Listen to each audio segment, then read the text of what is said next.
Thank you. Mr. Steve.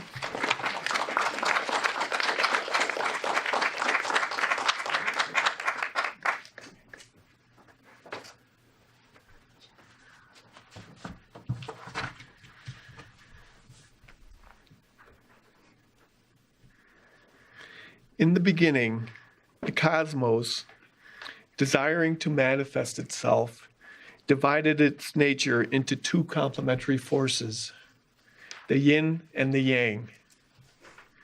And this is basically the fundamental aspect of the Taoist philosophy, which we'll talk about tonight. So I'd like to open with a quote from Ovid, a Roman philosopher, from the Metamorphoses. There's nothing constant in the universe. All is ebb and all is flow. And every shape that's born bears in its womb the seeds of change.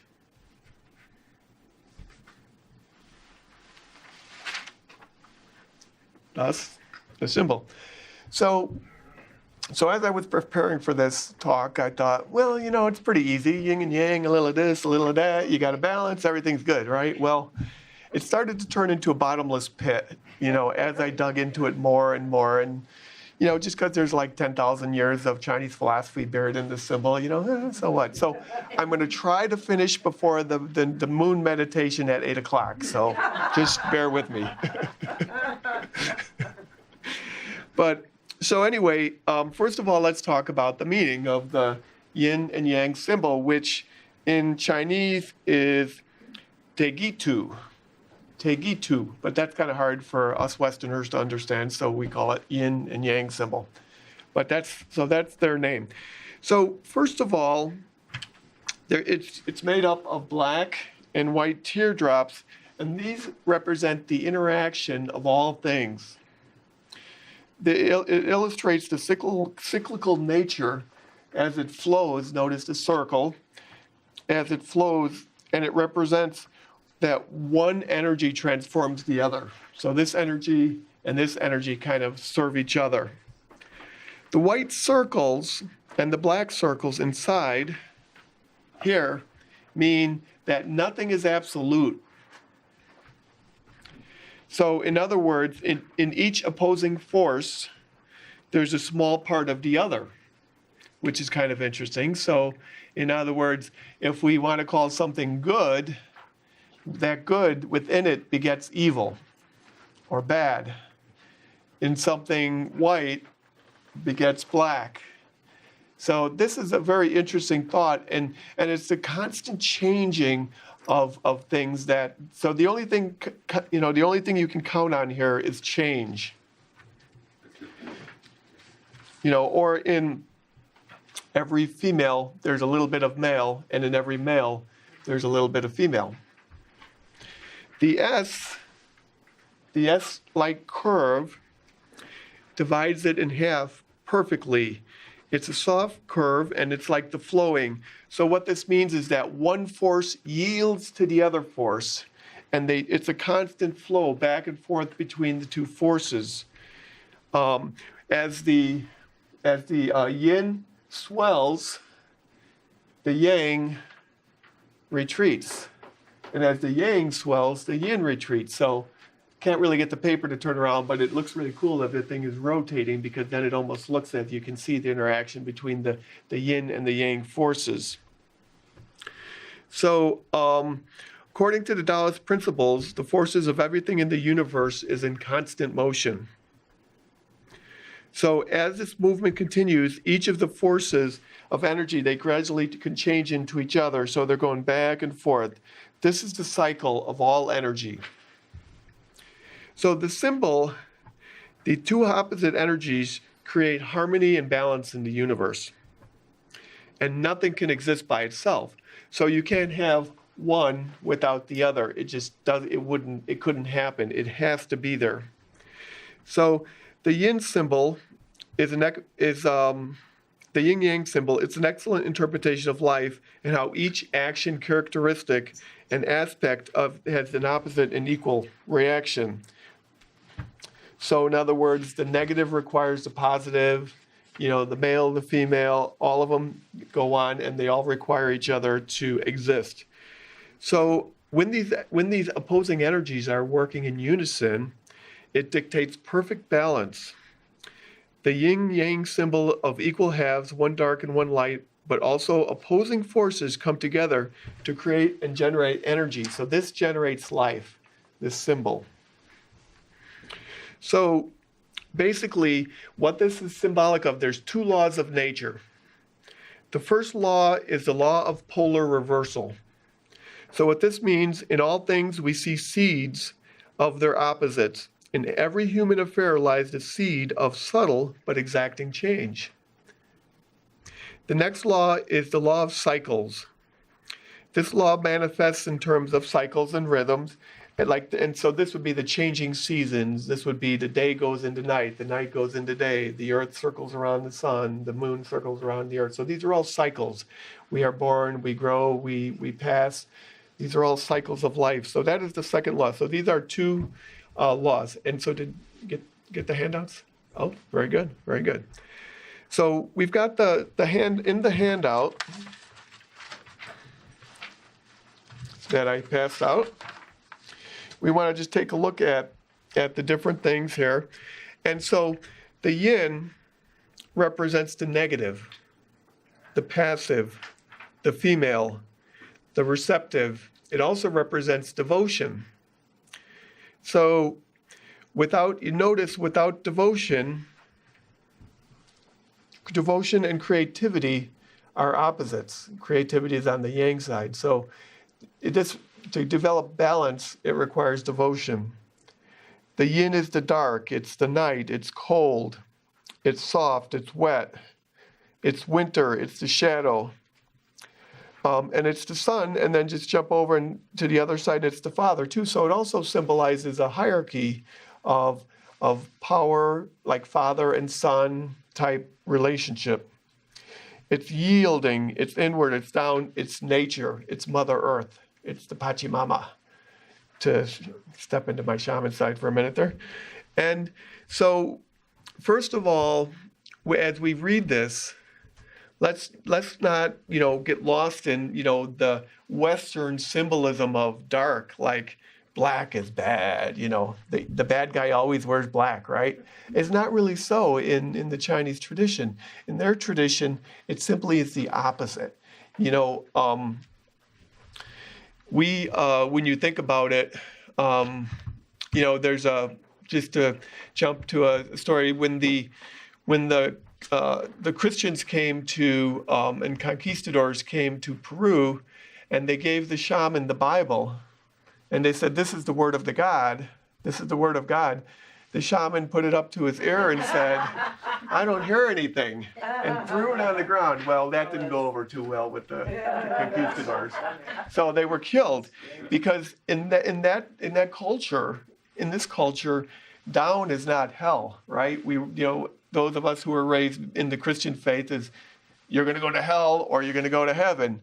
Well, I sometimes wonder if that's part of the society trying to crush the feminine, because that down, that earth, that nurture, the belly from which we all come from, the belly of the earth, is the divine feminine. So what better way to squash it than to say it's hell, right?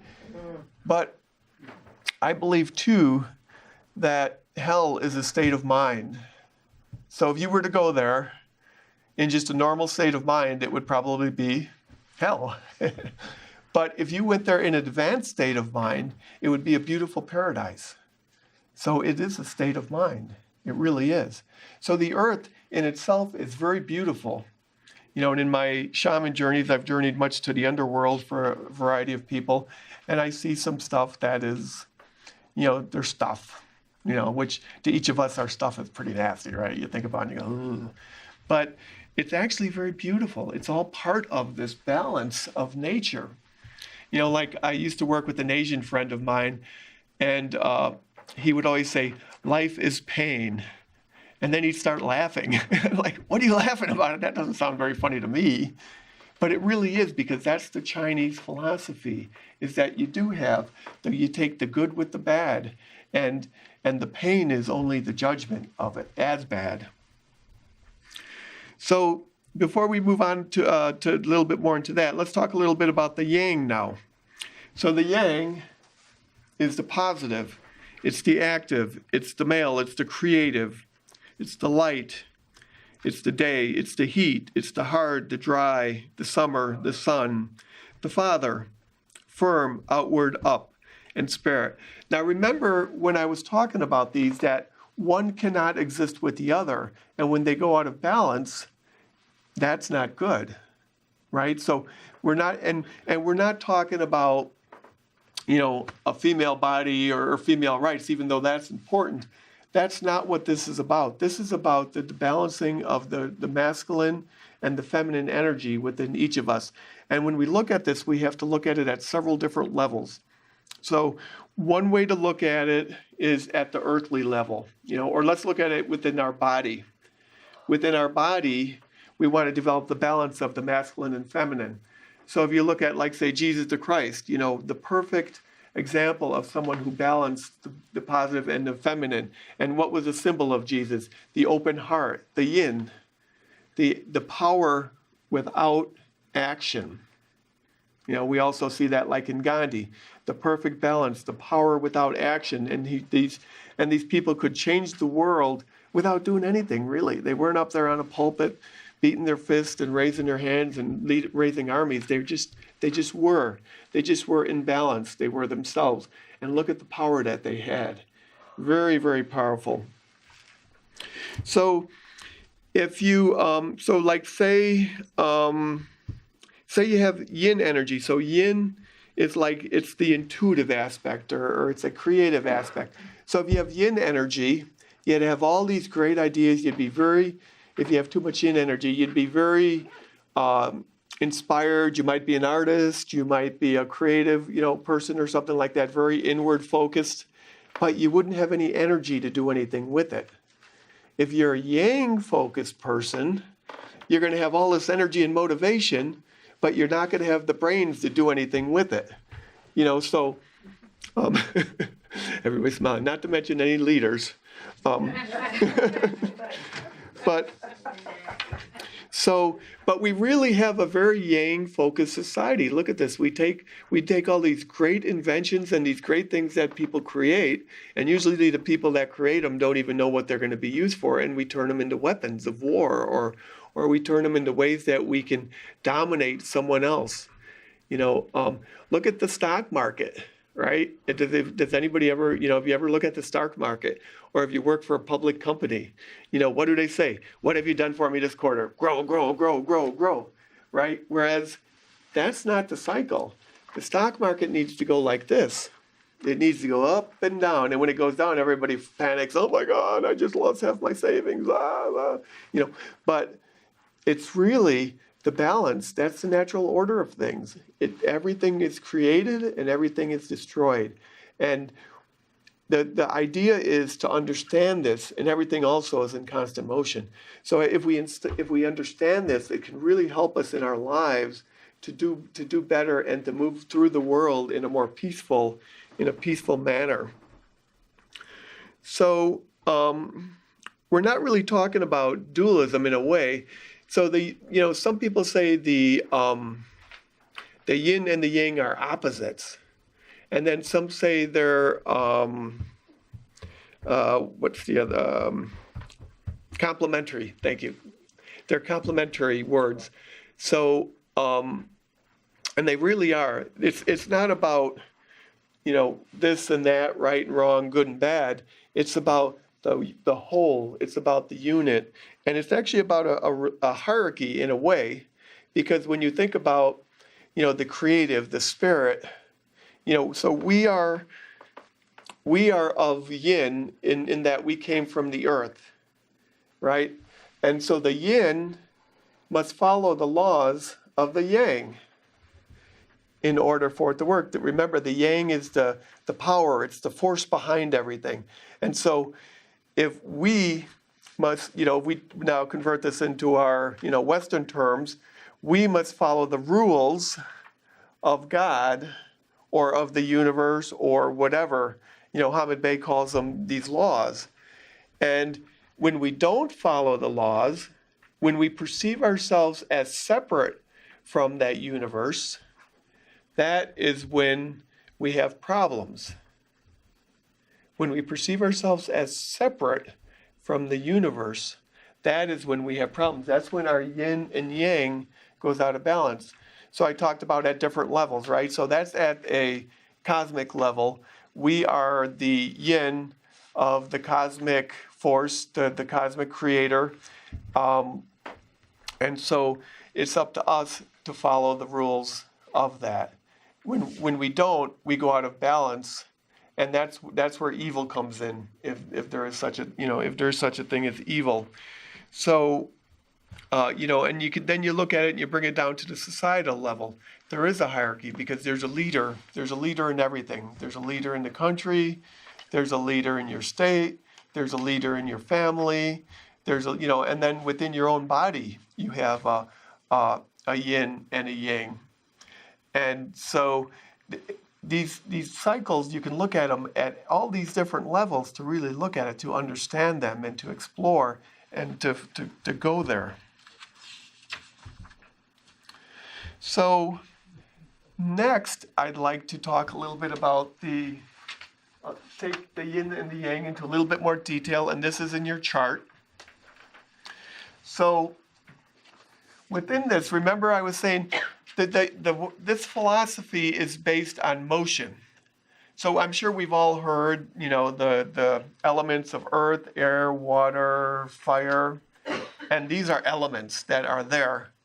But in this particular philosophy, they don't have elements like we do. They have motion.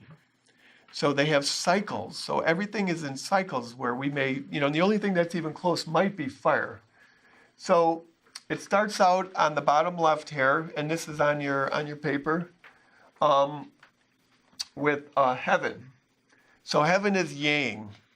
This is the divine force, the creator. And notice that is summer. Then, so with heaven, you have firmness, creativity, strength, force, and power. Then we move on to lake. And also I might mention that as things are created, it's because human minds like to categorize and plunk everything into their nice little buckets. But in reality, this is more of a flow. It's more like the rainbow. If you look at a rainbow, there's no red and then a line and then, orange and then a line and yellow. It just flows from one color to the next. So keep in mind that this is more of a flowing from one energy to the other as we looked at this.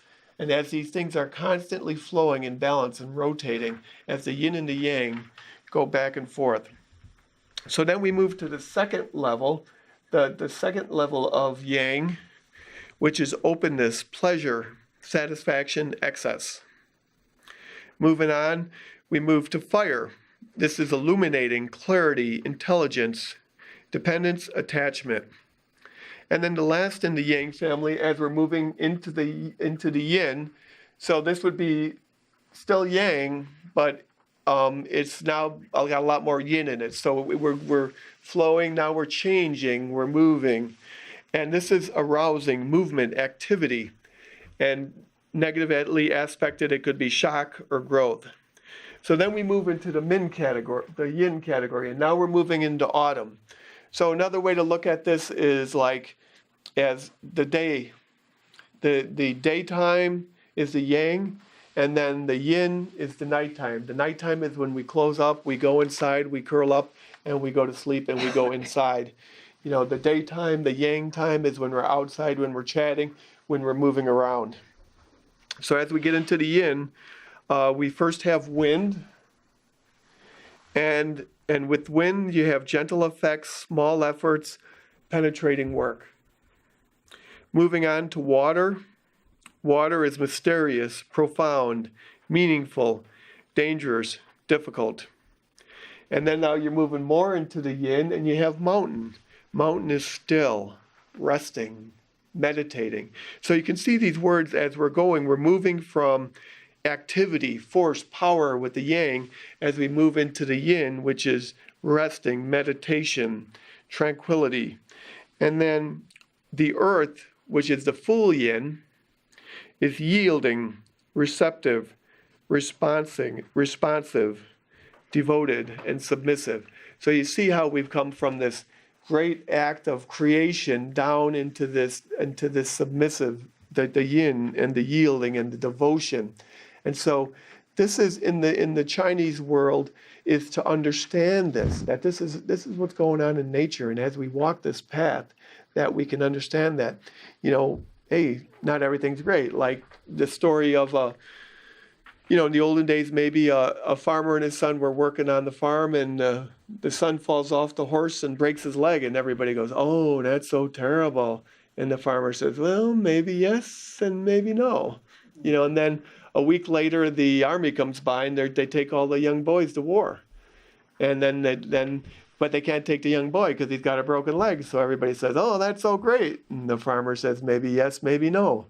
And it goes on like this, that these things that are good and bad are only judgments within in our own way, as seeing things through our own filters, and that we really want to try to understand that everything has a cycle, everything comes, everything goes. So to be aware of the cycles in your life. So what are some of the things that you could do to bring yourself into balance, right? Now here we come into not that I've ever said this before or anyone here has ever said it, but meditation. We live in this yang society where everything is outward, everything is moving, everything is activity, make more money, do this, keep up with the Joneses. I got fired from my job, blah, blah, blah.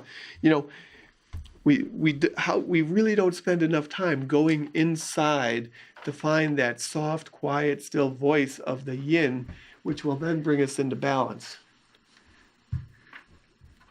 Another practice that is really good that Hamid Bey taught and others is alternate nostril breathing and the cobra breath. Also another way to bring your body into balance, because as the alternate nostril breathing, you're breathing and clearing the channels on either side of your spine, the Ida and Pingala, and one is yin and one is yang. So we're bringing those into balance before we bring the light up through the cobra breath. Another way, we're in such a materialistic world, and the materialistic world is that of yang. So to get into the yin of things is to listen to the silent space between my words instead of listening to my words. To listen to the silence and not listen to the words. In other words, I guess it'd be like reading between the lines. Or when you walk into a room, you look at the room and you go, okay, the walls are blue, there's this, there's that, purple chairs. And rather than looking at the objects in the room, look at the air in the room. Look at the nothingness. Connect with that nothingness. So let's just do a fun little experiment.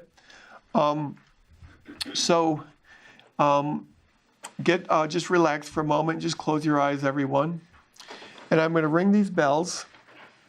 And what I want you to do, I want you to listen to the sound and follow the sound into the silence. This is one way to listen to the silence. So you're going to be listening to the bells and just listen to them and let them carry you into the silence.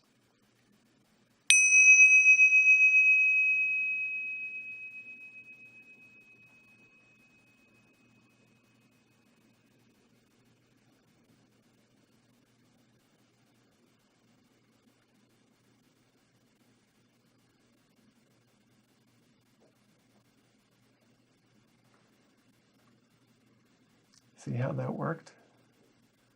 Feel how it changed the room? Changed yourself?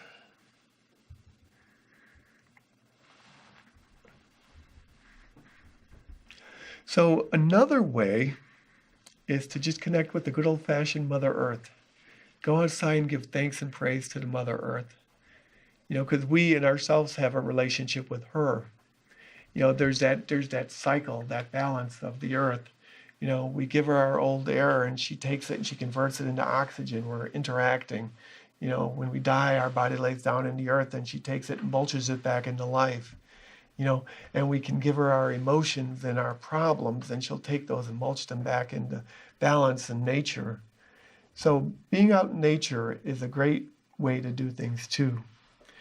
You know, when you think about it, how many have a hard time silencing their mind when they're meditating? They hear this little, right? You don't need to raise your hand or whatever, but this is a out of balance condition of too much yang, too much energy, too much, so to come into these initial things. So you really want to think about that and try to get more in touch with it. And one other, on the other sheet, just to talk about this quickly, this shows the polarity. This other chart shows the opposite. So you have the earth, which over here is the yin, and its exact opposite is the yang. Oops, I'm sorry. Yeah, the earth is the yin, and the heaven is the yang. So you can just look at this and you can see the opposites as they go, or the complementary as it cycles around. These other options will cycle through. So, our lives are just so full of thinking and yang that we really ignore the still small voice of the yin.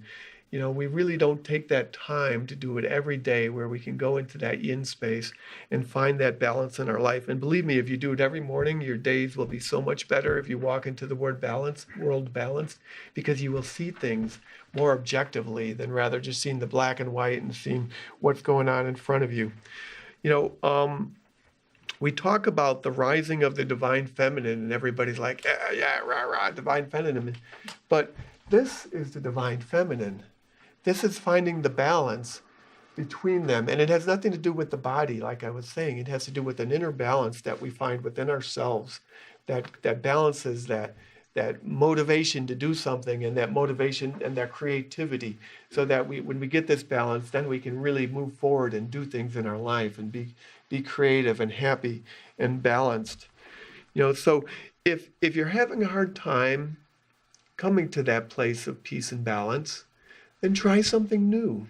If the breathing doesn't work, or the cobra breath doesn't work for you, go to YouTube and type in breath work, and you'll get 50 gazillion things, and try something different. But keep on trying it, because you will find something eventually that works for us.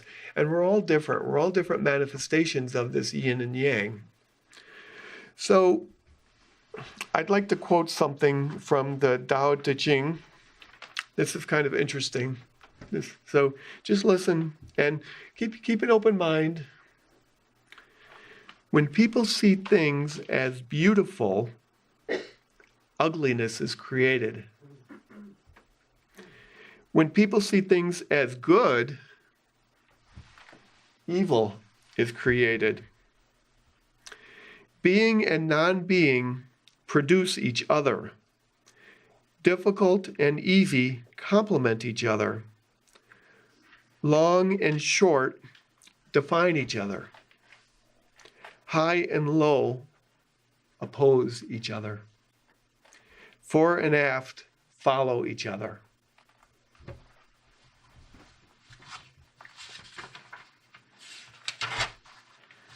That's a little different, huh? So the path of life through the changing cosmos is called the Tao, the gate through which all things move. To move with the Tao is to be in the state of grace. Confucius wrote, "Whoever knows the Tao of the changes and transformations knows the actions of the gods." Thank you.